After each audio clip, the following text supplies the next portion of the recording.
I think it was very kind of sensible of you to mention it. There will be storms here.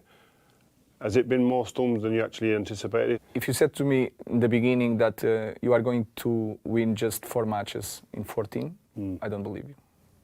I would say you're crazy, you know? And that, for me, it's the hardest part. We'll get back to Ruben Amorim in just a quick second, but remember, if you like this video, please like, share and subscribe. And also, don't forget to click the notification button so that you know when the next Big D video hits. And don't forget, if you've got something to say, if something is bubbling up inside of you that you need to express, please put it in the comments. The Big D reads all of the comments, and he really wants to read what's on your mind. Anyway, this is a little interview that Rio Ferdinand did with Ruben Amorim recently, and Ruben Amorim opens up about his challenges at Manchester United thus far. It's a nice little interview, and you get to see a little bit of an interesting sort of side of Ruben Amorim, our illustrious manager. Stick around for after the clip, because the Big D is going to be expressing his thoughts on what Ruben had to say. Here he is. Let's get straight into it. What's it been like your first few months here at Manchester United? A big challenge.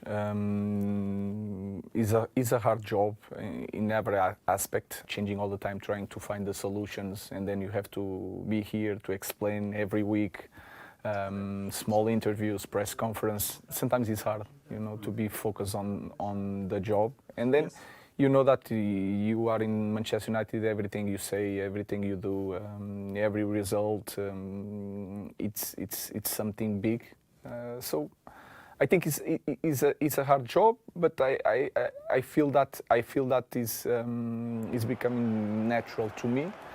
The hardest part, by far, is to lose. Manchester United's inconsistencies continue, leaving those in red with plenty to ponder. Just to go back to when you first came and you talked about, I think it was very kind of sensible of you to mention it, there will be storms here.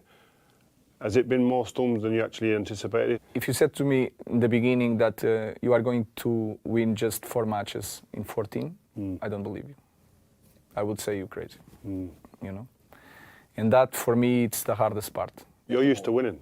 As well. Yeah, it's not just that. It's you're proud as a coach. It doesn't matter the context. You are in Manchester United and you lose 9 games in Premier League. As a player, you know that. Former player, you know that when you get in this moment, sometimes it's really hard to turn things around, and we are in this moment. So I was expecting hard days, but not like this. I've been in Manchester City today, walking around, and probably 20 people come up to me and said, "Rio, Man United," and they speak maybe negatively about aspects of the club. But I have to say, every single one of the guys was saying, "But I believe in Ruben, the manager." Do you feel that? I feel that, and at the same time, I'm embarrassed by that, because if you look our performance and if you see our team sometimes on the pitch, it's really hard for me as a coach. To take a lot of positive. Yeah. And when you are really clear that you want one idea, and then on the pitch you don't see that. I see that in training, but sometimes in the game we struggle with simple things that is clear that is wrong. Why that is that, do you think? Why? I don't know. It's my fault. I think we are so nervous sometimes in the game, and you can feel it in the small things, in the way that we move sometimes, the understanding of the game, especially at Old Trafford. Even the environment, when I feel that sometimes the players are in the dressing room and we go to warm up and go inside to start the game, I feel that the air is heavy. And these kind of things, I think we show a lot in the games. The Man United fans, they are showing great patience with you. What could you say to give them that hope for the remainder of this season? It's really hard to say anything to them. I prefer to try everything to change the results and change the performance. I never saw anything like this. The way they behave with us, not just me, but even the players. The way they behave with us, away games, home games, they are unbelievable. I'm doing everything I know, and we are still losing, and that is really hard to say that. So I just want to say that I'm giving everything. took a lot of time to choose a club to leave Sporting, and I chose this club. And for me, And it's the right club. I know, but after all that work, to fail and fail and fail is really hard. So I'm giving everything. I want to change things, but sometimes your best is not enough. Let's hope that we can change this in this game. How do you think you can change that? I know you're working hard behind the scenes, and one of the things that when people ask me about this, I always say it's more than football, because there's a lot of players here that have been a long time through different managers, and there's deep scars from those times. And then it's obviously your job to kind of like put bandages on them scars and build them back up. The only way I know that can help them is to give them the solutions to play on the pitch, but then they have to believe it. And to believe it is that when we are losing or in a difficult situation and you feel that you cannot even build up one play, they have to stick with that and to believe in that. And that is the hardest part. Because when we suffer a goal or we had a bad moment and you feel it that like the connection is not there, we lose ourselves. And you feel it, we get lost a little bit. Add that to the catalogue of errors from the goalkeeper. But like you said, I understand that sometimes it's really more than football, it's more than tactics, it's something that is in the player's mind. Just that we're here with a training ground, and I'm really interested, and I think a lot of people were interested to know, like, how you get your ideas across to the team. Where's the best place for you? Is it on the training pitch? Is it in the classroom? Is it video? How are you implementing those Training. ideas? I think training is everything. I feel that I'm not like a typical manager that you have here. I'm a coach, and I need to be on the pitch to be also happy. To transmit my positivity, I need to be on the pitch. If I'm not there, it's really hard to cope with that. Is there anything in particular about the English game in the Premier League when you was at Sporting in Portugal and you was looking at the English game and going, oh, I like this, I can see that. Is there anything that is, while you've been here, that initially you've gone, wow, I didn't anticipate that, I didn't expect that? When you play against any team here in England, the physicality is there. Sometimes they don't need to build up a lot, just a long ball, second ball, and they are there. So if you don't have physicality, you struggle a lot. And we talk about a lot of players that we had. Anthony is so much better now in Spain.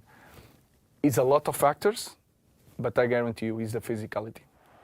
And you can see some players of our team, if you catch a player that is so strong and so fast as you, it's really hard to take this guy. So I think that was the most important thing that I learned here. Set pieces also, the pace.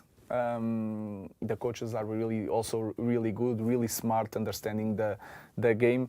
But the physicality of the players is really important, more than any other place. Here is really important when you build a squad to look at the physicality. How important is the transfer window for you and the recruitment?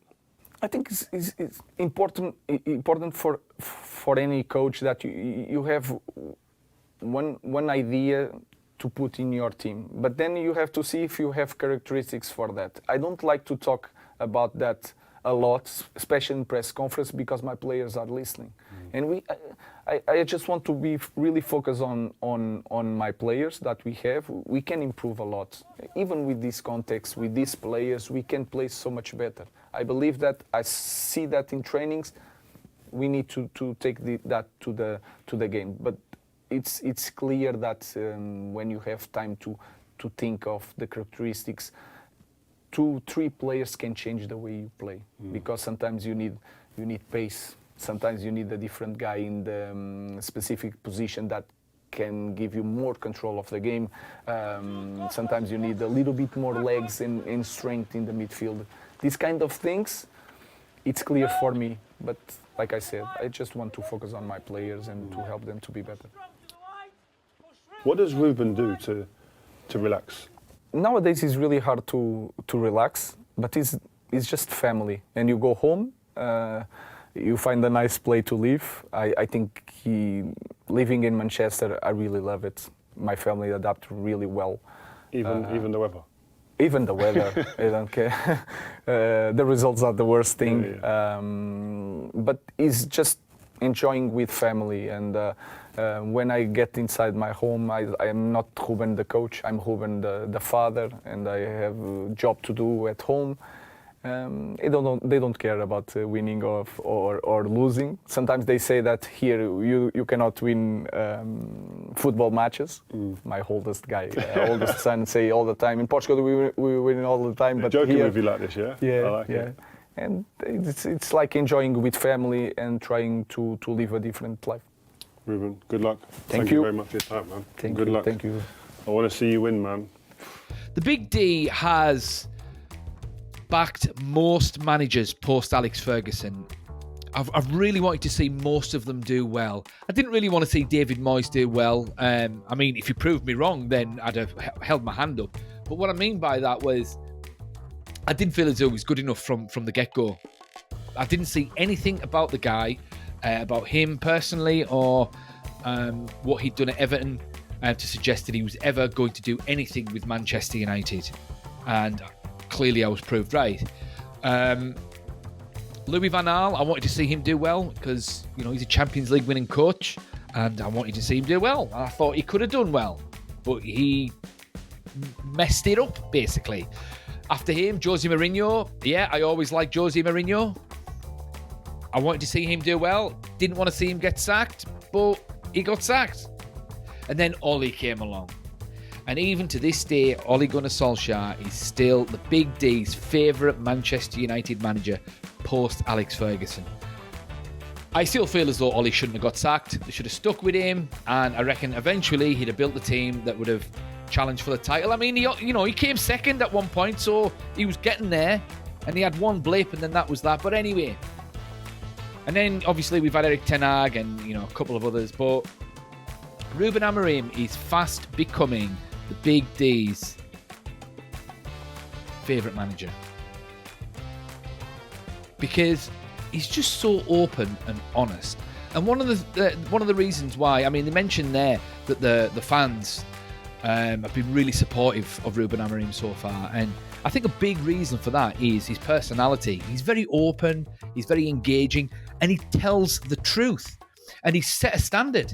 He's told those players, this is the standard, you need to match this standard, or you don't play. It doesn't matter what your name is. Even if your surname's Rashford, if you don't hit that standard in training, you do not play. And I don't know if this is just him personally, this is just his general philosophy. I get the impression it probably is, but if that is the case, he's almost the perfect manager for now for the fans, because the fans are sick and tired of the manager merry-go-round. They're sick of, you know, a manager coming in, spending a fortune, the players down in tools, and then they recycle the manager, and then they spend another fortune to get his players in, and then same thing happens again, blah, blah, blah, blah, blah, blah, blah, blah, blah. So it's almost, even though things are dire at the moment, it's almost a little bit refreshing, because normally when a manager comes in, he gets given 150 million to, you know, buy a couple of players straight off the back there. And then, you know, things start doing well a little bit, and then it just kind of peters out. But now, he's come in, and, well, he's recently just bought Dorgu, but before him, he had loads of matches where he couldn't sign anyone, and he's just trying to work with the players that he's got. And things are dire, and it's almost as if we're getting the whole bad period out of the way first. So it ingrains in the players that this guy is here to stay. You better get used to these tactics. If you're down tools, you're out the door. You know, this is it. We are sticking with this guy. And I like that. Because I'm not sure how many managers we've had that have done that. I think Ole did it a little bit, but it got to the point where he had to work with what he had, and I think that was the same with a few of the other managers. Like Mourinho certainly, you know, worked with what he had, and it got to the point where he called out the board at the time to say, well, you know, I need this player, I need that player, I need the other. So, you know, and then obviously things nosedived, then he got sacked. But it's good that he's just doing this from the get-go, and he's just drawn a line, and that sends a message to the players the fans, and the fans love it, because they've been crying out for this since Fergie, and it sends a message to the board that I need help, I need back, I need X, Y, and Z. So I'm hoping for a good run in the Europa League. The Big D's going to the Sociedad game, and he's looking forward to it. And he's looking forward to seeing Dorgu in action as well, because I think he's made a difference so far. I think he's made a difference. And he's bought specifically for this system. So hopefully, moving forward, especially in the summer, if they stick with Ruben Amorim, then hopefully they'll be able to get in players that suit his system, that've got the right mentality and the right physicality, as he mentions there. And it's good that he mentioned Anthony there. Anthony's doing so well at Real Betis for, well, it's basically for two reasons, really. One, he's out of the spotlight, and two, it's more of a technical league. And he's quite slight, and he's not skillful or fast enough to be able to avoid the physicality in the Premier League. So, not at the moment, anyway. And I also liked what Ruben Amorim mentioned there about 3 players changes everything. And I think that's right. You know, all this talk about, oh, it's going to take another 10 years, another 10-year rebuild, sell them all, and they're all rubbish, blah, blah, blah. No. 3 astute signings transform this team. Transform it. Absolutely transforms this team. Goal scorer, central midfielder perhaps, and maybe some kind of creative attacking midfielder. Maybe. And I think that's doable in one window. Now, I'm not necessarily saying that Manchester United can win the league after that, but they'll dramatically improve. And then hopefully, you know, we'll get Martinez back, because he makes a difference as well. And if we've got some good attacking play and a stronger central midfield, that'll take the pressure off the defence and the goalkeeper, and perhaps maybe we'll stop leaking goals. So yeah, but yeah, they also mentioned there that Ruben Amorim said from the get-go, the storm is coming. The storm is coming, and the Big D's been talking to, well, he talks to his regular viewers, and shout out to Ricardo, who a sporting fan, who's a subscriber to the Big D's channel. He says to me that it was like this at Sporting. It was really tough at the beginning, but then all of a sudden, after about 6 months, everything just went click. And then once it clicked, then they just shot up the table, and I think they won this Portuguese league, and they came second in the next season, and then I think they won it again in the third, or something along those lines. And I hope that's the case, and I hope he lasts 6 months, because Ineos got rid of Dan Ashworth after 10 days or whatever it was. So hopefully they stick with this guy. I mean, they might as well stick with him. I don't want to see him get sacked, certainly not now. Because there has been times when this team has just clicked a little bit, and when they play well, they play really well. Like against Liverpool, we were fantastic against Liverpool at Anfield. Fantastic, should have won. So if we're able to just do that on a more consistent basis, and if we can figure out how to score goals, or should I say, if our attackers can figure out how to score goals, and we're not relying on De Ligt and Harry Maguire to score a goal, and the team might kick on a little bit. But we'll see. But credit to Ruben Amorim for one, sticking to his guns, and also for drawing a line, setting the standard, and also taking over Manchester United when he did, because he must have known that he was going into an absolute circus. He must have. I still feel as though he's made things unnecessarily difficult for himself, to be fair. That's my opinion. The Big D would have done it differently, but maybe that's why Ruben Amorim is a manager and I'm not. But I admire him for sticking to his principles and being open and honest and engaging. Oh, I just want to see him do well. I really do. But what do you guys think? What do you think of Ruben Amorim? Do you think it'll eventually click? What do you think needs done? Do you think 3 signings will do it? Or does the team need a complete overhaul? You tell me. Thoughts in the comments. Remember, the Big D wants to hear what you've got to say, even if you think the Big D is talking nonsense. It's all right. I haven't got a glass chin. The Big D can take it. He's a big boy. He's getting all kinds of flack from the Scousers in another video, which he finds hilarious. So please, whatever is on your mind, just keep it civil. That's all I ask.